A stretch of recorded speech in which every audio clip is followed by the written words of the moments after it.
Next is Paul Lonsdale, Christchurch Central City Business Association.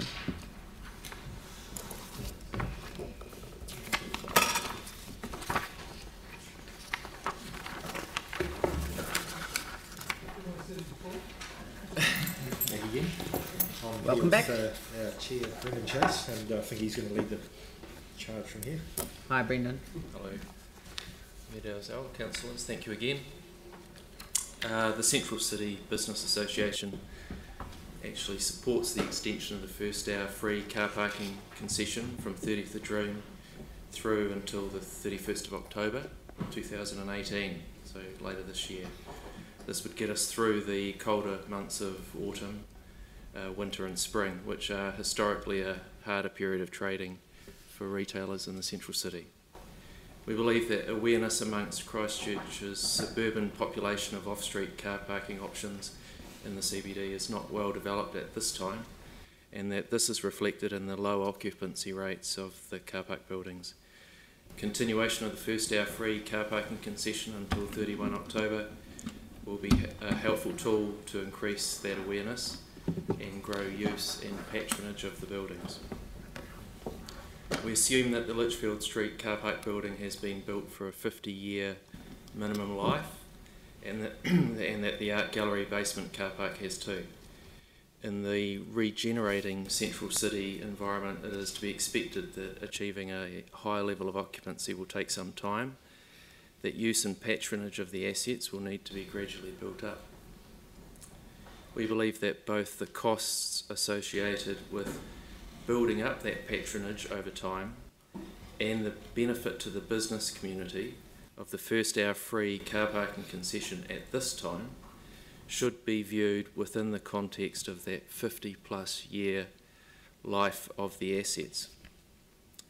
Beyond 31 October this year, it is more important that the pricing is set to continue to build the patronage and use of the Litchfield Street car park building and the art gallery basement car park, rather than match pricing of competitor car park buildings. When there is clear evidence that council's car park buildings are achieving higher occupancy rates, then that would be the appropriate time to review pricing.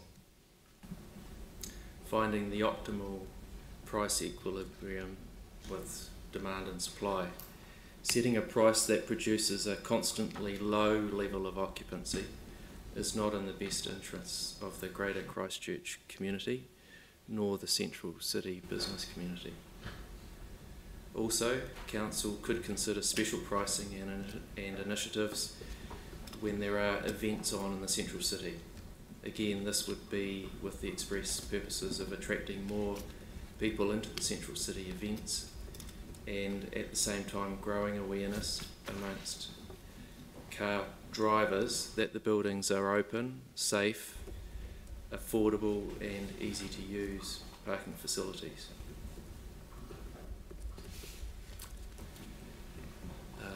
It might also be a good time to review or consider using the Litchfield Street car parking building for hospital parking as an interim measure, but we've spoken about that previously.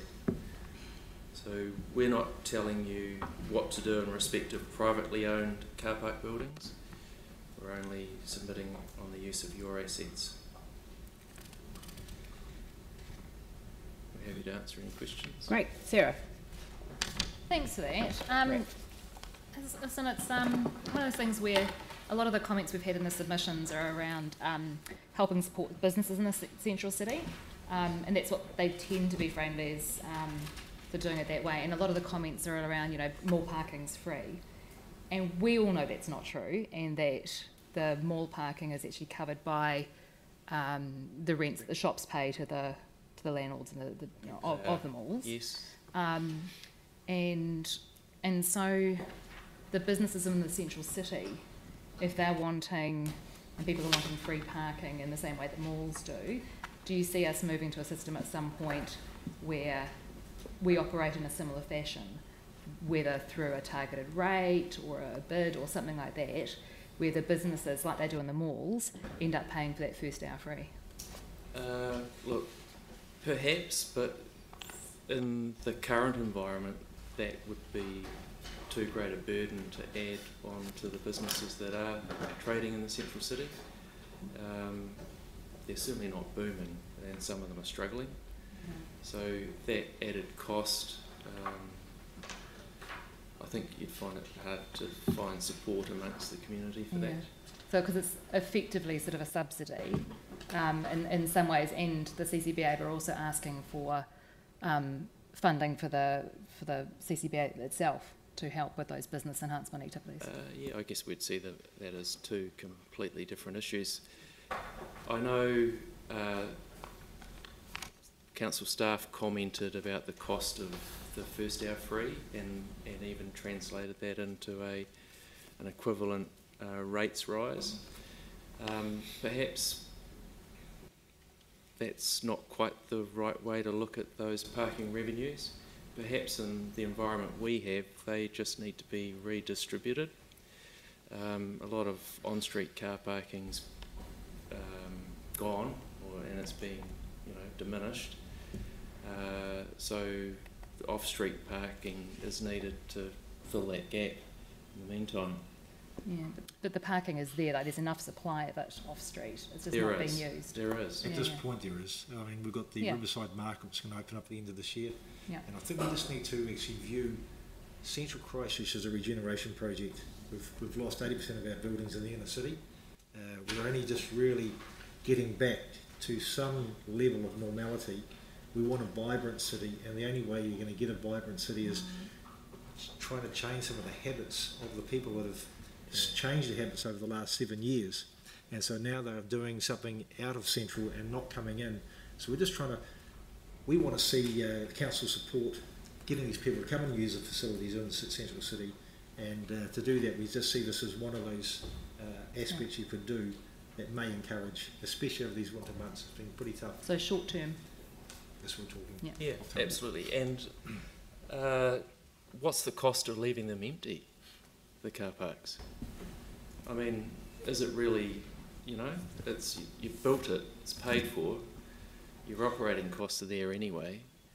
Why not have it full or at an optimal level of occupancy? We're not so interested in the cars, to be honest. We're interested in the people that hop out of them and then walk around and do business and everything else in the central city. We're not there it's not really about the cars. You're a means to get the people. Ref. Yeah, thanks. I mean, I agree. We're probably still 2 years away in the central city from a full recovery, and if we've spent billions of dollars in this area, and if we're not careful, that money is going to be wasted. And I think we need to see it in that bigger context. In terms of the parking charges, I mean, clearly the idea that this will cost money doesn't make sense because people might not turn up. So you actually don't know who's going to come in. But a specific question, have you looked at, you sort of alluded to it, about variable pricing? Are there any systems in place where the pricing can actually change throughout the day depending on occupancy? Well, I mean, that would be great. Operate a spot market for car parking. Yeah. Well, you could actually. Why not? It's, If you want your car parking buildings full, that's one way of doing it. But I don't know if there's any systems out there that in New Zealand or... You've got a pretty smart system that's been built in. I mean, it's quite technology advanced, this particular car park, so I'm sure that with that technology there must be a way you can plug something in to attract early parkers, attract people at certain times of the day to come in and shop. Yep. And maybe it's those off-peak times when there's 3 o'clock's obviously those times when mum and dads are picking up their kids from school, so maybe a time away from those other high traffic times. Yeah, so I mean, in a way, the 3 hours is quite a blunt instrument. It is. But if we actually had a system where you said, okay, between these hours, parking's 50 cents an hour, and at peak times it might be a little bit higher. That'd be great. Phil and then Mike, if there's time. Thanks, Brendan and Paul. Can I just ask you, like car parking buildings, like they're one, I'm just wondering, they're sort of, I guess, a major tool for traffic management in our city, for off-street parking. Yeah. So is that how you see it in terms of like the range of modes that we are wanting to support, like including cycles, walking and public transport and people being able to park their car? Is that, I'm asking you in terms of managing our traffic in the city. I mean, you want to give people the choice of how they want to move around the city, and clearly this council is certainly doing that with the cycleway program. The amount of bus lane infrastructure has been put in, and obviously slowing the traffic down in the central city so it's more pedestrian friendly. But we have to remember that parking is still an important aspect, and we know with the crossing car park, the decision around that car park sparked just under $300 million of the reinvestment straight off the back of that decision, and we can't forget that. So that's the things that the businesses and the retailers look for when they're actually making a decision on where they're going to actually locate their business. Thanks, Paul. Thank you very much for your presentation today. That's fine. Thank you very much. Thank you. Murray Chesterman.